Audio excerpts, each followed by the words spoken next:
Hi, hey Russ here. Welcome back to the shop. Today I want to talk about my bench dogs and humidity, and I want to talk about PVC pipe. This time of year, for the last 3 months or so, my shop has been around anywhere from 13% to 18% humidity. Very, very dry in here.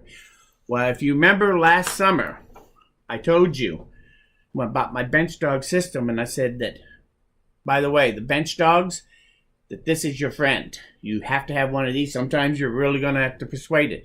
And that's very true. Until you hit this September and past, and then everything starts drying out. And now, this is what I have. And this is not uncommon to have this. So what do? Well, I certainly don't need this anymore, so I put my old friend aside. Wait till spring when I need him again. And when summer hits, I'm sure I'll need him again. But in the meantime, I turn to this, my little PVC pipe. And this is just some 1/2-inch PVC pipe, and I've swelled it up with heat to just snugly fit on there. Now when I drop that in the hole, that'll stop it from falling through, and I still got a good hard surface to push up against if I want to lock something up against it, or wedge something, put a wedge in there. So I'll still be able to use it in the same way. If I need to have some bigger ones, I can take some more of the PVC pipe and make some that's 1 inch long instead. So it'd be real easy to make them as needed straight away from this kind of pipe. To make them, all I do is I take my bench dog and I put it in my vise and tighten it down real tight. Then I take my heat gun and I start heating my pipe up, about 3 inches or so of it, until I get it good and pliable. Then I take it while it's hot, take it immediately out of there, put it down onto my bench dog and get it started all the way around, and then gently and firmly push it down until it stops. And it'll stop sooner or later, usually around 3 inches or so.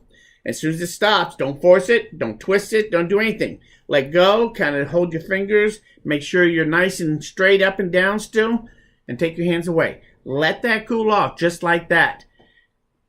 Give it a good half hour. Then when you come back, put your hands on there and give that a good firm twist and lift, and it should be able to pull up off of there. And you take it over to your bandsaw, to your chop saw, to your table saw, and cut off some pieces, a 1/2 inch, and you make 1/2 inch rings. And I just keep these in a little box up by my bench dogs now, so that this time of year,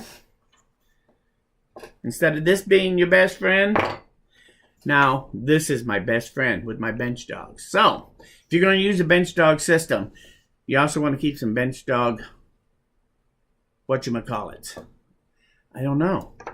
I sit there and think about it. If this is the bench dog, that's the bench dog hole.